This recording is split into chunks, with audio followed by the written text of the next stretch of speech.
Cyber as business application में खुशामदीद। इस video में हम आपको डेमोन्स्ट्रेट करेंगे कि साइबर एज बिज़नेस एप्लीकेशन को यूज़ करने के लिए कुछ बेसिक पैरामीटर्स होते हैं जिनको अपने सिस्टम में सेटअप करना बहुत ज़रूरी है। मिसाल के तौर पे अकाउंट्स किस तरह से क्रिएट किए जाते हैं, यानी कि आपने कोई नया सप्लायर बनाना हो या कस्टमर बनाना हो या कोई नया बैंक क्रिएट करना हो। इसी तरीके से जो मिसलेनियस या एडमिनिस्ट्रेटिव या मार्केटिंग एक्सपेंडिचर्स हैं उनको किस तरीके से आपने सिस्टम में खोलना है। ये कुछ बेसिक पैरामीटर्स होते हैं अकाउंटिंग के हवाले से जिनको सिस्टम में सबसे पहले सेटअप करना बहुत ज़रूरी होता है। इसके लिए हम अपने डैशबोर्ड के लेफ़्ट मेन्यू में से अकाउंट्स के मेन्यू में से अकाउंट सेटअप का इंतखाब करेंगे। ये वो फीचर है जिसकी मदद से आप चार्ट ऑफ अकाउंट में अपने किसी भी न्यू अकाउंट को आप क्रिएट कर सकते हैं।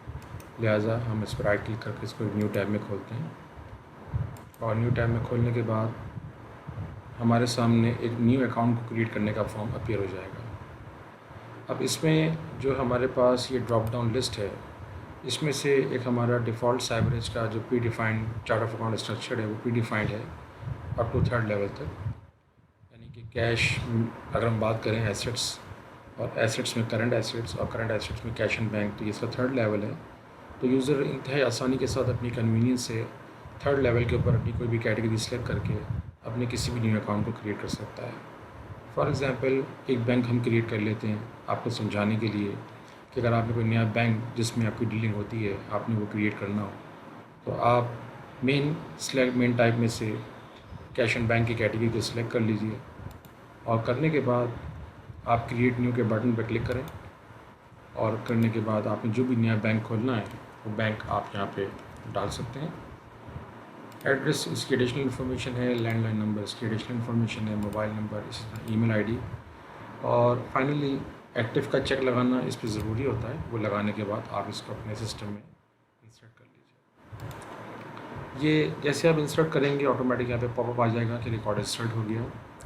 इसी तरीके से आपने कोई नया कस्टमर खोलना हो तो सिंपली आपने यहाँ से कैटेगरी को चेंज करना है। यूजुअली जो कस्टमर्स हम क्रिएट करते हैं आमतौर पे उसको अकाउंट रिसीवेबल की कैटेगरी देते हैं, तो अकाउंट रिसीवेबल में आप अपने तमाम न्यू कस्टमर से खोल सकते हैं। कैटेगरी सेलेक्ट करने के बाद अगेन आप यहाँ पे क्रिएट न्यू कीजिए, कस्टमर का नाम न्यू कस्टमर, जो भी उसका एड्रेस, उसका जो भी लैंडलाइन नंबर है वो आप यहाँ पे डाल दीजिए। इसी तरह सेल फ़ोन नंबर डाल दीजिए और टैक्स की कॉलम में जो भी उसका सेल्स टैक्स रजिस्ट्रेशन नंबर है वो आप यहाँ पे पेस्ट कर दीजिए और इसी तरीके से जो भी कस्टमर का NTN नंबर है वो NTN नंबर यहाँ पे आप एंटर कर दीजिए और करने के बाद फॉर एग्ज़ाम्पल हम इसको सैम्पल के तौर पे कुछ आपको दिखाते हैं। एक्टिव पे चेक की बॉक्स लगाइए और इसको सिस्टम में अगेन इंसर्ट कर लें। तो ये रिकॉर्ड भी आपने कस्टमर बना लिया। इसी तरीके से अगर आपने कोई सप्लायर क्रिएट करना हो तो सप्लायर क्रिएट करने के लिए अगेन आप मेन मेन्यू में से या सेलेक्ट मेन टाइप में से अकाउंट पेबल की जो कैटेगरी है आप उसको सिलेक्ट कर लेंगे और अकाउंट पेबल में हमारे पास जैसे कि डिफरेंट यहाँ पे अकाउंट्स आप देख रहे हैं, जैसे अकाउंट रिसीवेबल है, इन्वेंट्री है, इसी तरह अकाउंट पेबल है और जितने भी यूजुअली सप्लायर्स हैं वो सारे के सारे आप यहाँ पे क्रिएट कर सकते हैं। एक सप्लायर आपको क्रिएट करके दिखाते हैं, यानी कि न्यू सप्लायर, इसी तरीके से उसकी एडिशनल इन्फॉर्मेशन और एक्टिव पे चेक लगाने के बाद आप इसको इंसर्ट कर लीजिए।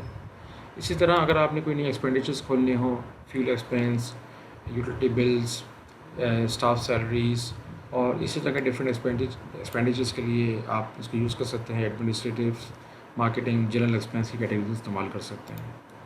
इसके साथ साथ आपको ये बताएं कि अगर आपने चार्ट ऑफ अकाउंट में किसी भी एग्जिस्टिंग अकाउंट को सर्च करना हो, यानी किसी भी पहले से डले हुए अकाउंट को आपने मॉडिफिकेशन करनी हो, एडिटिंग करनी हो, तो आप उसको फ़िल्टर करने के लिए एक आसान तरीका ये है कि आपको कस्टमर सेलेक्ट करना है तो आप यहाँ से अकाउंट रिसीवेबल यानी वो कैटेगरी सेलेक्ट कर लें और जिस बेसिस पे आपने सर्च करना है, यानी कि by ID, by name, by address, by email, और वो आप फ़िल्टर की सिलेक्शन यहाँ से करने के बाद यहाँ पे टाइप कर दीजिए। फॉर एग्ज़ाम्पल अगर मैं खाली यहाँ पे लिखता हूँ कस्ट और जब सर्च करते हैं तो आपने देखा कि न्यू कस्टमर के नाम से इसने ऑटोमेटिक यहाँ पे रिट्रीव कर लिया और अगर आपने इसमें कोई एडिटिंग करनी है तो सिंपली नीचे आके आपने एडिट के ऊपर क्लिक करना है और आपने कोई नाम में या किसी चीज़ में चेंजेस करनी है।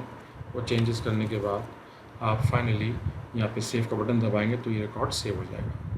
और अगर आपने गलती से इसको एडिट कर लिया है, आप इसको रिवर्ट बैक करना चाहते हैं तो यहाँ से इसको आप अंडू कर दीजिए। तो ये था चार्ट ऑफ अकाउंट और इसमें हमने आपको बताया कि किस तरीके से आप आसानी के साथ कोई एक नया अकाउंट सिस्टम में क्रिएट कर सकते हैं। तो ये सिस्टम का पहला स्टेप था जिसमें आप अपने सिस्टम के चार्ट ऑफ अकाउंट के स्ट्रक्चर को सेट कर लेते हैं वन टाइम, ताकि आप फिर इसकी बेसिस के ऊपर आगे जो डिफरेंट प्रोसेसेस हैं या जो एक्टिविटीज़ हैं उनको आप परफॉर्म कर सकें। नेक्स्ट वीडियो में हम कवर करेंगे कि किस तरीके से आप इन्वेंट्री को अपने अकाउंट में सेटअप करते हैं और जो डिफरेंट पैरामीटर्स रिक्वायर्ड हैं उनको सिस्टम में किस तरीके से सेटअप किया जाता है।